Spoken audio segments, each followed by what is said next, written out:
Hi everyone, how are you doing? We are back with our basic bodice sessions, and I hope that you all are at the same place that I am, which is that we have draped our basic bodice. We're very happy with the fit. There is no looseness, no tension going on anywhere. So the lower half of your bodice is nice and flat against the body. You have a good dart intake over here. You have remembered to keep that pencil width at the center front. You have a nice smooth line reaching up to neck point. You've gathered all your excess nicely into a crisp shoulder dart. Rest of the excess is pushed out through the armhole. You've got a little bit of boxing maybe happening at the arm area. And again, nice clean underarm and side seam line. So hopefully you are here and we can move on now to the truing of the bodice. Now truing actually physically means literally connecting the lines or connecting the dots that you have made. But before that, if you want to sort of make it easier for yourself, or you're just like me and you hate too much of excess muslin, so you can just chop off from the bottom.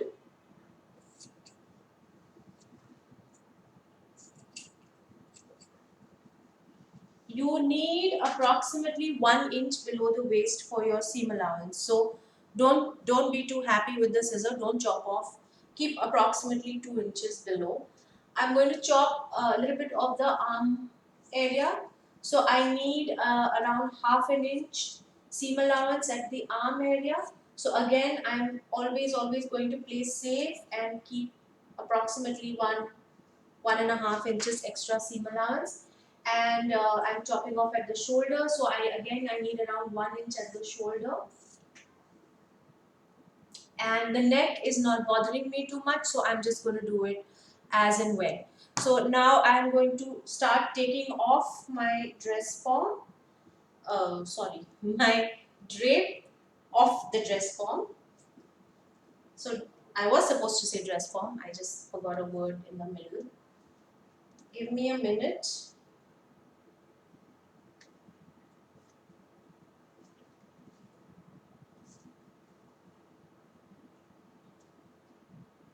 You can unpin the darts if you want, as long as you're sure that you mark them super well. Or you can leave them pinned on. The only difference is that you'll have to go and unpin them again once you take your bodice off. So really your wish.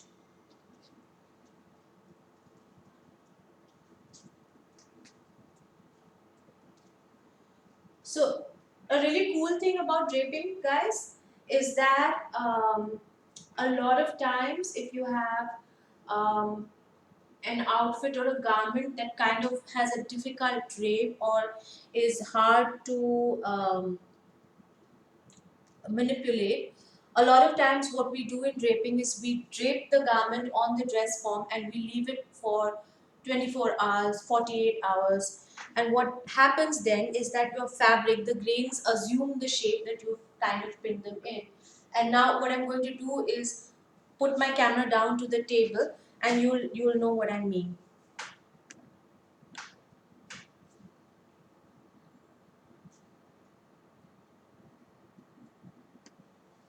Okay, so let's have a look at what we have here. I'm going to just flatten it out, but before I do that, you know how I was talking about the fabric assuming the shape. So can you see we've got a nice curvature for the bust. So this has been on the dress form for approximately 20 hours. So we've got a nice curvature for the bust. Even my dart is nicely raised up, and even my shoulder dart is nicely raised up. Right now I'm going to flatten everything because I want to true it. So the first thing I want you to do is just gently, again guys, gentle, gentle, gentle. Treat it like a baby. Yep. So here you go. Now let's look at it. Look at this in detail. This is my armhole. This is my side seam. This is my waistline. This is my neckline. This is my shoulder dart, and this is my bust dart. Okay. Let's go about truing it. I think I'm going to have a seat because this is going to be a long process. Yeah, I hope you guys can see. Trying to do it in such a way that it's visible to all of you. So the first thing, I'm going to do all the easy things first, right? Now let's start with the neck and then we'll work our way clockwise and come back down to the waist. So with the neck, what I want you to understand is that this neck point that we have currently is right here. It's right here. Now, unless you're wearing a tie or a tuxedo, this is a very uncomfortable place for your neck to be. So what we always do at the neck is we always go down by 1 centimeter and in by 1 centimeter. So I'll explain it to you. In fact, it will be easier with my measuring tape. Or if you want to do it by inches, so you go down by half an inch, which is here, and then you go in by half an inch. Now what does that mean? You must be wondering. You go in. By in I mean you come till this point. So this is my point where I have gone down by half an inch and in by half an inch or 1 centimeter, whichever you want. And what I'm going to do now is I'm going to quickly draw a line just till that half inch point, which is absolutely straight.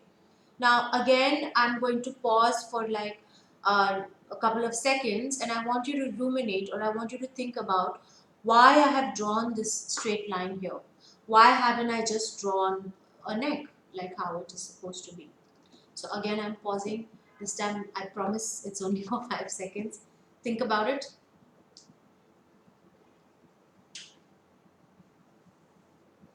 Okay, have you thought about it? And I hope that you've given me some answers in real time.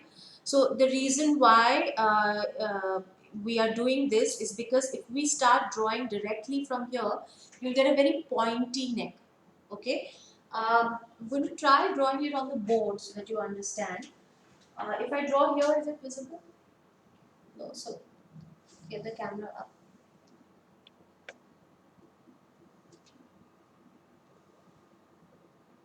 Yeah, so basically guys, what we have right now is this. These are your, oh, I used the wrong marker. Sorry. Right now, what you have is this, your dotted neckline. Now, if you just continue with this neckline, what you're going to get is a very pointy one, right? And we're not looking at a V-ish neckline. We always want a rounded neckline. All your t-shirts, unless it's a V-neck, like a softly rounded V like Zara does, we want a more rounded neck. So then what we do is that we go down and in by 1 centimeter or half an inch, and then this is rounded like this. So when I cut this on fold, my neck looks like a nice solid U. Okay, so remember this. This is why we always go down and in. Now I'm going to bring the camera back to the table.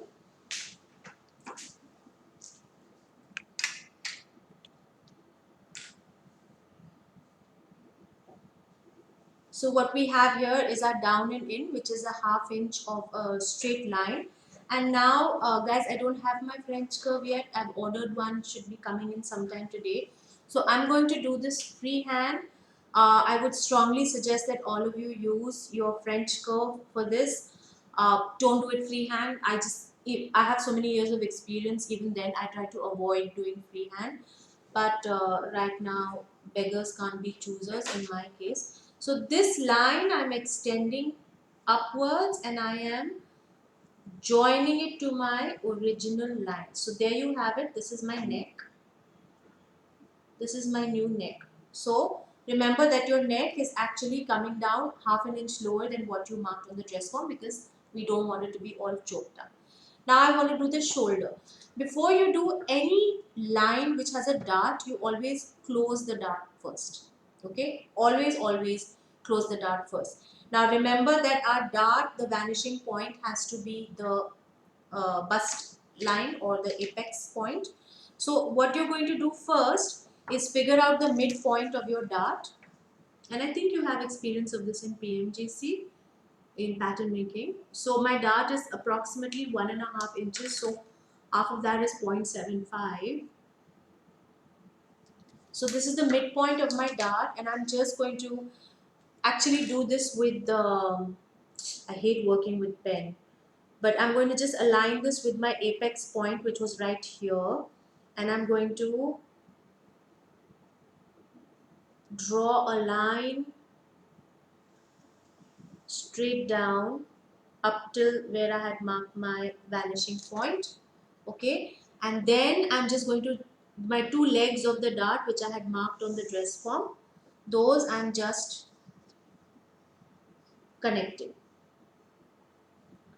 So don't get confused or worried. All you are doing is making sure that the vanishing point of your of the center.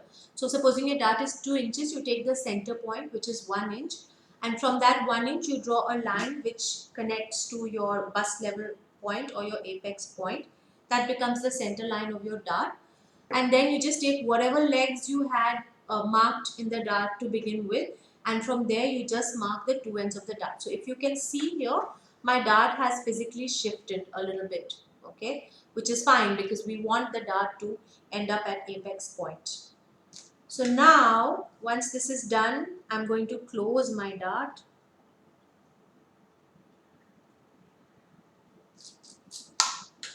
Remember to pin against the grain. If you have time, and I know that you're working on, some of you are working on the smaller size dress forms, so if you have time, you can even hand tack your dart.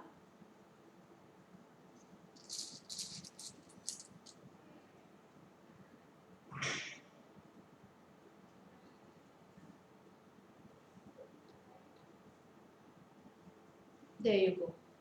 You don't need 10,000 pins. You don't need to look like, you're kind of forcing the dart anywhere. 3 pins nicely put is adequate. All right. This is just a tip, guys. It's not compulsory, but what I tell my class is try to, and I'm not going to say do it for because it's COVID time and it's hard for you all as it is, but try and get pins of all the same color. So, for example, if there are 4 colors in a box or 5 colors in a box, just get together with your classmates and swap. So, like I'll take all black, you take all pink, whatever. And what happens is if you have the same color pins on your drape, it just looks that much more artistic. Not compulsory, it's me being my OCD self, but it makes a lot of difference in the overall appearance of your garment. Also, another thing, again, just me being OCD, if you are putting your pins, then try and put them at exactly the same angle, all of them, and also have them extending out. Like if this is extending out by half an inch, have the same thing there. Again, it's not like it will make the drape better, it will just look more presentable, it will look more stylish, more fashion forward, and more perfect, and that's what we want. So I'm going to just put the last here,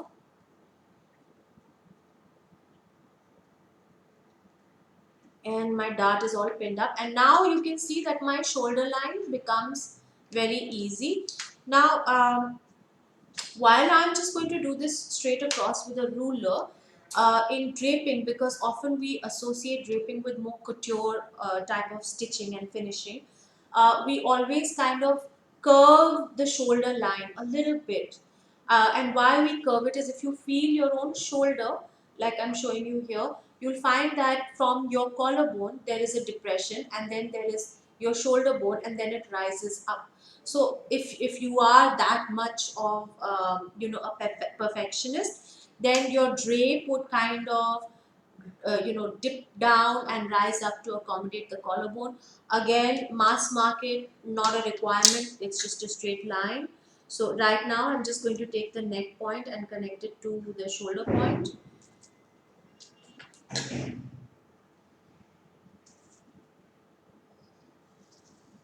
And my shoulder line is done. Now comes the armhole. So remember how we went down and in the neck. In the armhole, we're going to go down and out. Just remember, down and out, down and out, down and out. Why? Again, your armhole is right up there in the underarm, and imagine wearing something that's digging up into your underarm. It's very uncomfortable. So what we're going to do is go down by half an inch from your underarm point. So I do hope that you've marked your underarm point properly. And then from that point, we're going to go half out. Why out? Because again, if you notice, all armholes, they have to have a facing to finish it, right? Once you put the facing to finish it, the area on the underarm becomes bulky. And then again, you have all that excess which is kind of digging into the underarm. So we want to keep the arm free because this is your primary source of movement in the torso. So I have gone down by half an inch and I have gone out by half an inch. And again, remember guys, I'm keeping it as a straight line. I hope you can see. I hope the distance is not too much, but it's down and out and it is a straight line. Now this point here, this down and out point now becomes my new underarm point. Okay? This is my new underarm point. Again, I'm repeating. This was my old underarm point. In fact, what I'm going to do is I'm going to make this in another color so that you guys can understand what I've done. Should have done this in the first time, but whatever. So my old underarm point was here, and now what I've done is I've gone down by half an inch and out by half an inch, and this gives me my new underarm point. This new underarm point is going to go to your old side seam point. Alright, please don't extend it out like this. This new underarm point, this ease or excess that we're giving is only at the underarm. It's not at the side seam because we're not doing a baggy top. If you add half an inch at the side seam, so it's half an inch in the front, half an inch in the back, that's 1 inch on the side seam, and the same on the other side. So that's 2 inches around the waist, which will make the top really baggy. So we're not going to do that. We're just going to connect the new underarm point to our original side seam waist point. Got it? So this green line is my new line. And then I have to do the waistline. Remember what I said? Any line you will always draw only after the dart is done. So again, remember that this dart, the vanishing point has to come underneath the bust point or the apex point, which is here. I'm just going to go back on the dress form and check where my apex point is because I seem to have 2 marks. Give me a minute.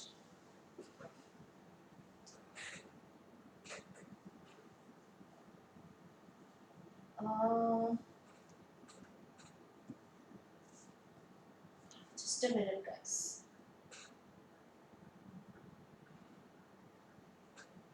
Yeah.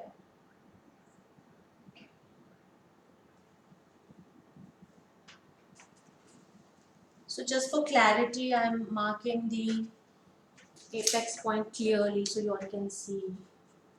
This is my apex point. Okay.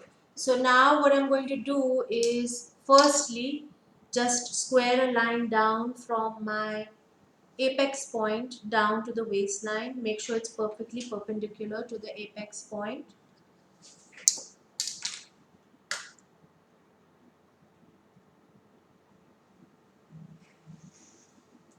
This becomes my center line. Now if you notice, and this was my vanishing point on the first dart that I marked. If you notice, this dart is not straight. This dart is like the Burj Khalifa, I don't know, that ship-shaped building. It's kind of curvy, right? This is totally your call. You can choose to make the dart straight or you can choose to make the dart curvy. I'm going to make it straight in this demonstration because as I mentioned, I don't have my French curve or my hip curve as yet. So I'm working off a ruler. So I'm going to make this dart straight, but in the next session, I will show you how to do a curved dart. What is the difference? A curved dart is more contoured because you're getting a nice shape to the dart. A straight dart is more mass market. Remember again and again that this dress form is very very contoured, so that's why you have such a curvy dart. If you have the standard dress forms that you see usually, then you can make do with a straight dart. So for now we're just going to be very very clear and make sure that our dart is straight. So in this dart, my center line I have squared down from the bust level point and I have got a center line here. Now just because I am that much of a perfectionist, I want to check that my dart is absolutely centered. How do I do that? I measure the intake of the dart, which is 2¼ inches, and half of 2¼ help me out with the math guys is 1 inch and 1/8. So from this point, from the center point, I'm going to mark 1 inch and 1/8 on both the sides, which is, if you notice, just 1 millimeter off the dart I drape. But then again, as I mentioned, it's my thing to be absolutely exact. So that's what I'm going to do. I'm looking for my air conditioning remote so I can switch it off. Freezing in here. Um,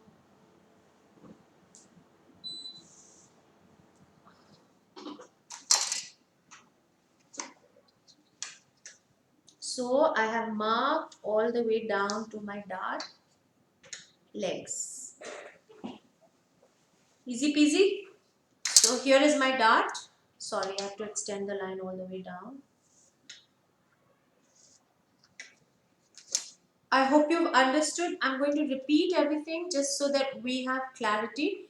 The first thing I did is I started with the neck and then I said I'm going to work clockwise. From the neck I went down and in by 1 centimeter or half an inch, and that is so that I get a nice rounded look at the neck rather than a V. And then I just drew freehand. Again guys, please use your French curves, but I drew freehand and I did the neck. Then I wanted to do the shoulder line, but in order to do the shoulder line, I have to complete this dart first. So how I did the dart is that I found the center point of the dart, the center line. I made sure that it is aligning with the bust level point. I marked that line up till the vanishing point of the dart, and then I just took the same old dart legs that I had marked while draping and I connected them to that vanishing point. Once I was done with that, I had a nice closed dart and then I made my shoulder line. And then, oopsie, I forgot to do the armhole. I'll just do that now. With my underarm, again, what I did is, because we don't want the underarm digging up, we went down and we went out by half an inch. And then I redrew that to my old side seam. So I forgot to do this. I'll just do it now. So the same thing that we did with the neck, again, I'm doing it freehand, but you really shouldn't. The same thing that we did is that we're going to draw the armhole. Again, guys, years and years of experience, I'm able to do it freehand. Would not advise same for you unless you're in a crunch like me and don't have an armhole curve. And then I have drawn the armhole to the new underarm point. Remember, this was my old underarm point. Okay, hope that is clear till now. So now I'm going to fold this dart as well. And I think I'll just fold this one this way so that you can have a look. So what I'm doing is, this dart I folded the excess inside, and this dart I'm folding the excess on top outside so that you all can see how it falls.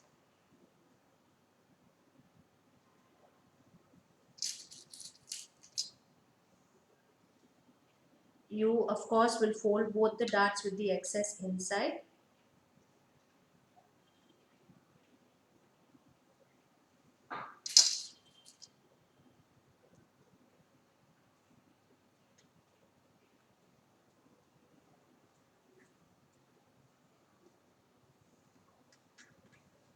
So there you have it. This is how it will look with the dart. Okay. Now I'm going to just draw my waistline. Again, mass market, we just do a ruler and do it straight. If you're at all looking for a couture finish or something that is more polished, understand that again the waist is not a straight line because it's a body and the body has curvature. So what you need to do is then use your hip curve and do the waist. Again, COVID time, don't have my instruments, so I'm just going to do a straight line over here.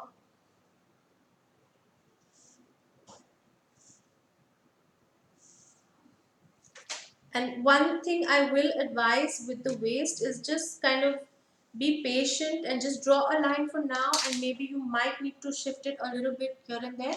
Be flexible about that. So my bodice is done, guys. Now I just need to leave seam allowances. Very, very easy way. I tell all my students to remember how much seam allowance to leave.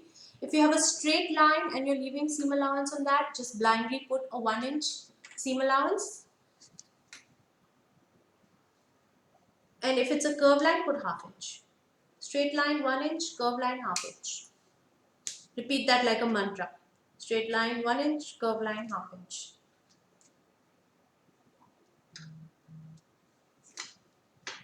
So this is my side seam line, seam allowance. And this is my curved line, which is ½ inch, remember? So this is where I'm going to be marking ½ inch everywhere. Please mark the seam allowance marks at least at 4-5 points so that you get a nice smooth curve. Not that a lot of students I know what they do is they just cut without marking. And again, you know, it looks really tacky if the line is not cut straight. Looks really, really, really messy. Again, shoulder is 1 inch. So here I've like run out a little bit of fabric, so I'm just going to make it 3/4 of an inch over here. Should be 1 inch.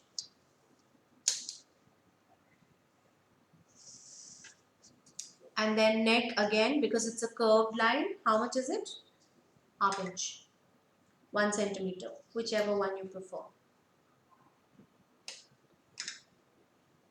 So just a word of warning, guys. I was trained at NIFT, in which we worked in inches, but I was teaching at a college, a Singaporean college, in which we worked entirely in centimeters. So if you find that my work or my measurements are fluctuating between inches and centimeters, don't panic. And also, it's not a bad thing to be able to work with both. So there you have it now. Again, seam allowances should be done with only a French curve. Don't try to do them freehand. I'm awesome at it because I've been doing it forever, but I don't want you to do it. Okay, last thing is the waist. Again, I am not doing the waist seam allowance because I just want to check once how it's sitting on the dress form. So I will only do that then.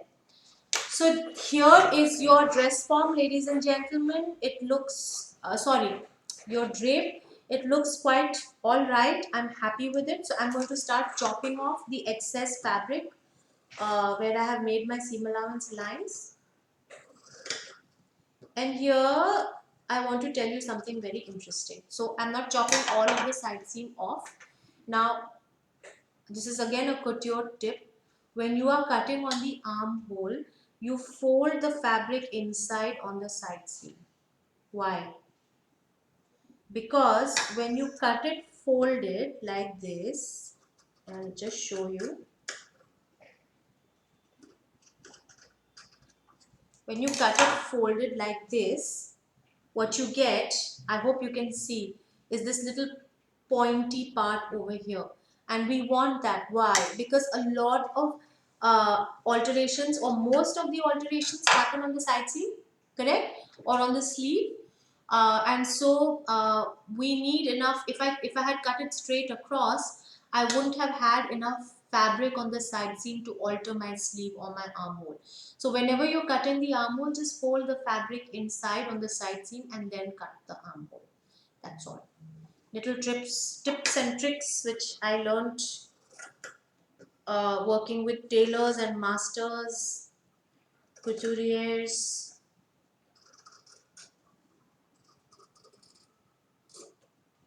Here you go. Chopping off this part as well.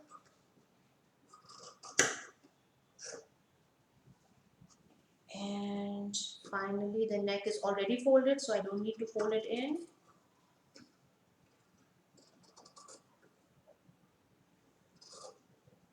There we go. I'm quite happy with the way it looks. Of course it's not ironed, so I'm going to just iron it. I'm just going to pause the video for a minute, iron it, and then I'll see you on the other side.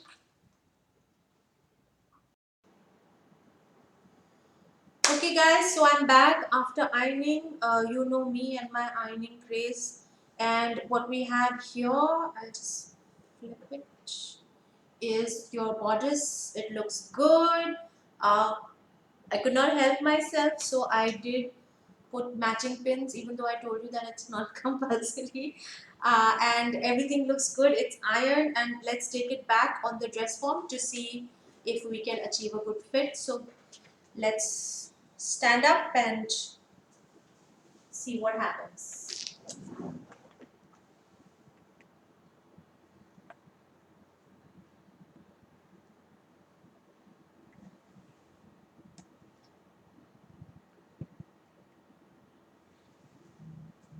So putting it back on the dress form is not really that complicated because it's really well ironed, so it's kind of got a body of its own. It's a well starched fabric, so it's been really easy for me to put it back because it's assumed its shape. So all I'm doing is at all the points that I earmarked, I'm just putting the pins there. Avoid putting thousands of pins because the more pins you put, the more pull there is on your fabric. So I hate too many pins. And also remember that your neck point is lower now. So don't go matching the lower neck point to the original one and then go, it's not fitting, which is what a lot of students do in my class. Panic big time, have huge meltdowns, and then realize that they were just pinning it at the old one. I'm just taking this off because it's distracting. And there you go. It's done. I'm checking to see if I can do the pencil width thing here, and I can. And here is your basic bodice. It's done. She looks beautiful. Want to wear it myself, but I need to lose some weight. So here it is. I hope you guys got it. It's quite simple if you just follow the instructions and you do it patiently and don't pull the fabric. Don't be harsh with the fabric. Then it falls like a dream. The other thing is pin your darts on the horizontal. Don't pin them on the vertical because then that causes a lot of pulls, and just one little pinning is enough. You don't need to put a lot of pins in. At the end of the video, I am going to try and enclose or attach a photograph. Have to figure out the software. And the other thing I wanted to tell you is when you're pinning it back, make sure that your bust level line is absolutely straight, that it's not dipping here or there. And you're done. Congratulations. We're done with the first half of your front bodice.